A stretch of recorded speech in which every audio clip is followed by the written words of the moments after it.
Good morning students. आज हम earth and solar system के last part that is the moon के ऊपर डिस्कस करेंगे। मून यह हमारी नेचुरल सेटेलाइट है। हमारे लास्ट पीरियड में हमने सैटेलाइट्स के ऊपर डिस्कस किया था। Natural satellite and artificial satellites के बीच में द डिफरेंस क्या है उसके बारे में डिस्कस किया था। तो आज हम देखेंगे अर्थ का द नेचुरल सेटेलाइट मून। ठीक है, moon is the natural satellite. Generally जो सेटेलाइट्स होते हैं वो क्या होते हैं, प्लैनेट्स के चारों ओर एक स्पेसिफिक ऑर्बिट में रिवॉल्यूट करते हैं, जैसे कि प्लैनेट्स सन के चारों ओर रिवॉल्यूट करते हैं। समझ में आया। और मून का क्या है ना, उसका अपना लाइट नहीं है। It is the reflection light of sun. Sun का लाइट है जो रिफ्लेक्ट होता है, जिसकी वजह से सन मून हमें दिखाई देता है। हमने स्पेसिफिक मून चैप्टर को देखेंगे तो वहाँ पे हम फेजेस ऑफ मून देखेंगे, कैसे उसका साइज चेंज होता है। ठीक है, उसमें वो सारा डिटेल्स में जाएंगे।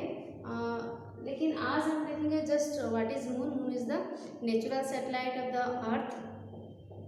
Distance from the earth is 3,84,400 kilometre. और इसका जो साइज है it is quarter of the earth, means हमारी धरती का 1/4 साइज है। ठीक है, धरती का रेडियस का 1/4 साइज है। तो देखिए इसमें the moon is a ball of rocks. ठीक है, मून जो है एक बॉल ऑफ रॉक्स, मतलब ऐसा लगता है एक स्फीयर है, एक एरिया है जो कि पत्थर से बना हुआ है। अबाउट 1/4 साइज ऑफ द अर्थ, हमारी धरती का 1/4 साइज है। यह हमारे अर्थ का only the one natural satellite है जिसका डिस्टेंस 3,84,400 किलोमीटर है। Lest the moon doesn't have an its own light. चांद का अपना लाइट नहीं होता है। इट इज़ हम सिर्फ मून लाइट को देख पाते हैं। जो भी आपका पूर्णमासी होता है उसमें हम मून लाइट को देख पाते हैं।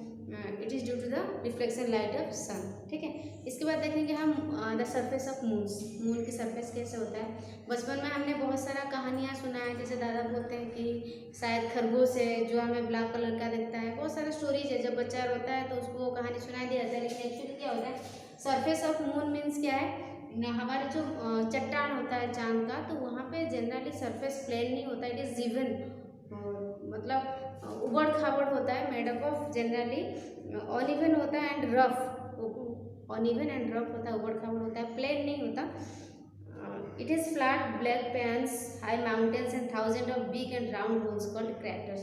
मीन्स ये जो उसका ऑनइवन सरफेस का रीज़न क्या है ना, इसमें माउंटेन्स है, बिग होल्स है, ब्लैक प्लेन्स है। इसकी वजह से ये हमें जनरली ऑनइवन या रफ लगता है दिखने में। ठीक है, तो क्रेटर्स क्या है, craters are the deep holes which are made up of solid body. जो क्रेटर्स होता है, मैंने क्रेटर्स किसको कहा ना, जनरली चांद को जब हम देखते हैं तो हमें दिखता है कि कुछ ब्लैक कलर के स्पॉट जैसा, वो क्या होता है, हाई माउंटेन्स होता है, ब्लैक प्लेन्स होता है, बिग होल्स होता है, उसको हम क्रेटर्स बोलते हैं। लेकिन क्रेटर्स जो होता है वो क्या होता है, सॉलिड बॉडी से बना होता है, जिसको हम बोलते हैं मेटेरियल्स। ठीक है, तो materials are the solid bodies from which the craters are made. Craters generally materials लेके बना हुआ है। मेटेरियल्स क्या है, these are the solid bodies. ठीक है, means the black spots on the moon are the shadows of the craters. हम जो मून पे जो काला कलर के स्पॉट्स देखते हैं वो सिर्फ परछाई होता है क्रेटर्स का।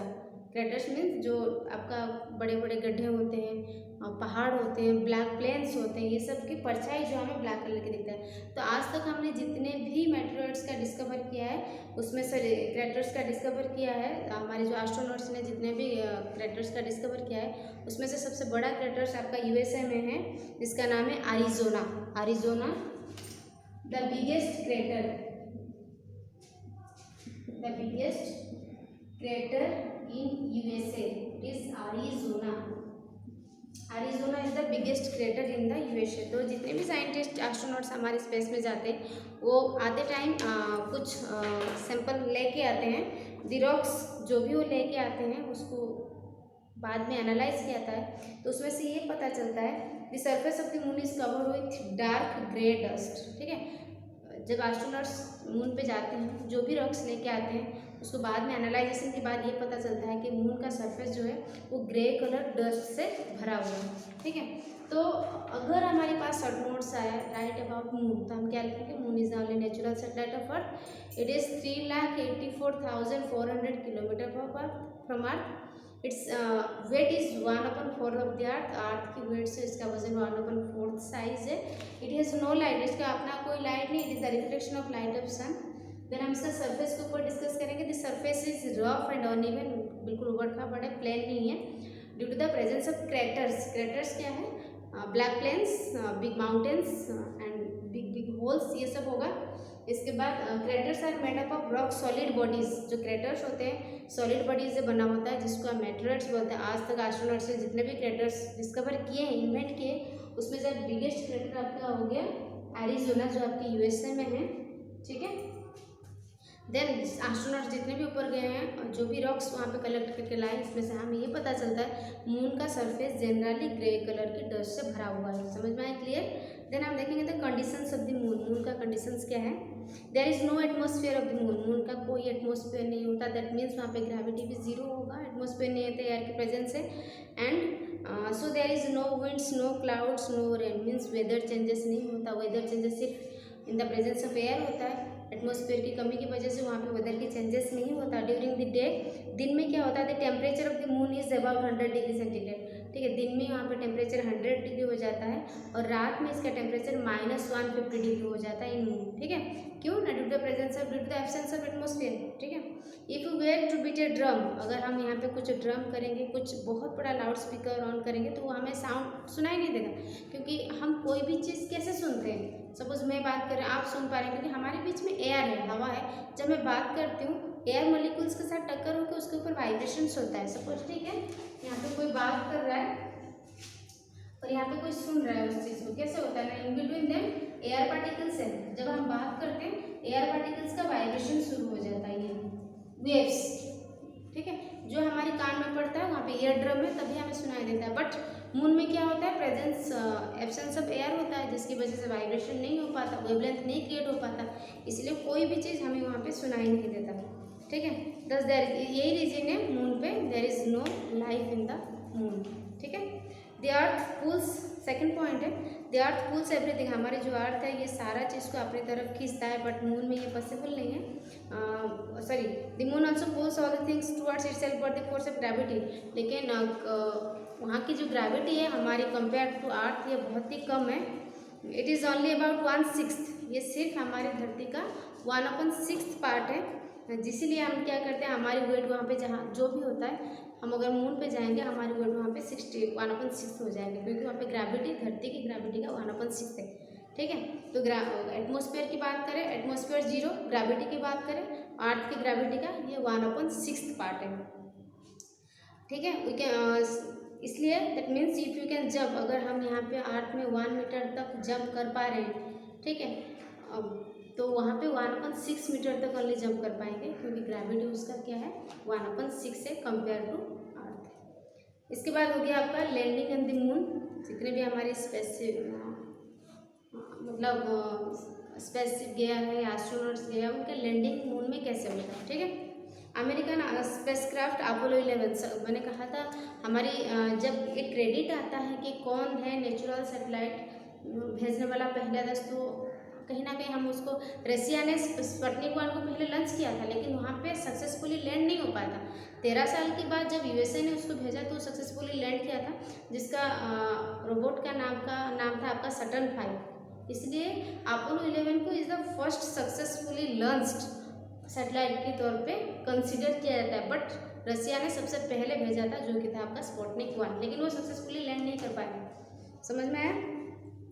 American spacecraft Apollo 11 successfully invaded on the moon 21 जुलाई को हुआ था इन द ईयर 1969, ठीक है।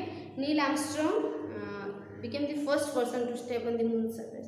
नील आर्मस्ट्रॉन्ग थे एस्ट्रोनॉट जो पहले मून के सरफेस में अपने पाँव रखे थे।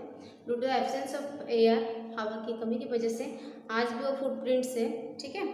इसके साथ उनके साथ और कौन गए थे, एडविन एल्ड्रिन, ठीक है, एंड माइकल कॉलिंस, ये दोनों थे जो कि उनके साथ निभाए थे, ठीक है। Edwin Aldrin followed him to the surface of the moon while the third astronaut Michael Collins remained in the command module to circle the moon and keep in touch with the earth, ठीक है। तीनों एक साथ गए थे, उनको follow किए थे। आपका जो लैंड किए थे सक्सेसफुली वो थे आपके Edwin Aldrin and Neil Armstrong, लेकिन माइकल कॉलिंस जो उनको स्पेसक्राफ्ट में रहना पड़ता था, वो क्यों ना, वो उनको काम था कि धरती और मून के बीच में जो कंटैक्ट हमेशा रखने के लिए तो उनको ये काम दिया गया था, ठीक है। लेकिन मून पे सक्सेसफुली लैंडिंग किया तो वो दोनों आपके हो गए Edwin Aldrin and Neil Armstrong, ठीक है।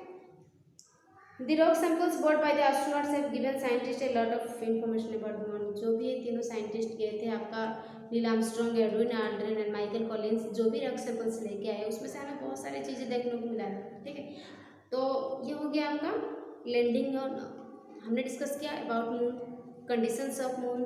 कंडीशंस में एटमॉस्फेयर की एब्सेंस है, ग्रेविटी 1/6 है, जिसकी वजह से अगर हम आर्थ में 1 मीटर तक छलांग लगा सकते हैं तो वहाँ पे 1/6 मीटर तक लगा सकते हैं। लैंडिंग ऑफ मून फर्स्ट रसिया ने भेजा था लेकिन सक्सेसफुली लैंड नहीं किया पाता, इसलिए all the credit goes to American spacecraft Apollo 11, जिसमें 3 एस्ट्रोनॉट्स गए थे, Edwin Aldrin, Michael Collins and Neil Armstrong, ठीक है। इसके बाद देखेंगे हम phases of moon. The shape of the moon is different on the different ways. हमारी जब मून का शेप है, आकृति है, ये अलग अलग दिन में चेंजेस होता रहता है, ठीक है। This changes in moon shape is called the phases of the moon. ये जो चेंजेस होता रहता है उसको हम फेजेस ऑफ मून की फेजेस परिवर्तन बोलते हैं। When the moon round like a bulb, जब चांद बिल्कुल गोल दिखता है हम उसको बोलते हैं द फुल मून, पूर्णमासी जिसको बोलते हैं। व्हेन इज सी हाफ, जब हम उनका हाफ शेप देते हैं, ये हो गया आपका full moon, it is a full moon. जब हम उसका हाफ देखते हैं, ठीक है, we call it half moon, हम इसको बोलते हैं हाफ मून। जब हम बिल्कुल नहीं देख पाते हैं हम इसको बोलते हैं अमावस्या, ठीक है, जहाँ पे बिल्कुल चांद की एब्सेंस रहता है, full moon, half moon and amavasya. The moon takes a complete orbit around the earth about 27 days and 8 hours। हमारी जो मून है अर्थ के कंप्लीट रोटेशन रिवोल्यूशन करने के लिए उसको टोटल कितना लगता है 27 days एंड 8 hours। इसलिए जनरली हमारा जो मंथ 2 फेजेस में कन्वर्ट हुआ, एक पूर्णिमा एक अमावस्या, हमारा ड्यूरेशन लगभग 14 या 15 डेज का रहता है। 14 डेज को कंसिडर मान के ही चलते हैं, पूर्णमासी और अमावस्या का जो ड्यूरेशन रहता है, ठीक है। ड्यूरिंग दिस पीरियड, इसी समय में क्या होता है, इट ऑल्सो रोटेट्स और स्पिन्स अबाउट इट्स एक्सिस। वो एक बार मून अर्थ की तो रोटेशन रिवोल्यूशन करता है, उसके साथ अपने एक्सिस के चारों तरफ भी रोटेट करता है। Because of this we always see the same side of the moon for the first 14 days when a lighted part goes increasing the moon we said waxing. कह रहा पहला 14 दिन जब मून की साइज में थोड़ा बड़ा, थोड़ा क्लियरली दिखने जाता है, पूर्णमासी तक, अमावस्या से लेकर पूर्णमासी तक तो सफ़र है, बिल्कुल छोटा सा दिखना, फिर धीरे धीरे हाफ मून होना, फुल मून होना, इस सब को हम बोलते हैं, ये फेजेस को बोलते हैं वैक्सिंग। नेक्स्ट 14 days जब डिक्रीज होता है इसको बोलते हैं warning. Waxing that is the increasing shape of moon, waning the decreasing shape of moon, waxing and waning। समझ में आया? इसके बाद आपके देन देखेंगे हम अदर नेक्स्ट पीरियड में the celestial bodies, asteroids, meteoroids and comets, ठीक है। तो आज हम मून के बारे में डिस्कस किए, उसका एटमॉस्फेयर कैसा है, उसका स्ट्रक्चर क्या है, इसका फीचर्स क्या है, कौन सक्सेसफुली लैंड किया था, about the phases of moon, half moon, full moon, new moon, इसको अमावस्या बोलते हैं। टोटल रिवोल्यूशन पीरियड आपका होता है 27 days एंड 8 hours। ये रिवोल्यूशन के साथ साथ रोटेशन भी करता है अपने एक्सिस की चारों ओर। एंड जब इसका साइज में धीरे धीरे, मतलब अमावस्या से लेकर पूर्णमासी तक सफ़र, साइज धीरे धीरे बढ़ता है, उसको हम वैक्सिंग बोलते हैं।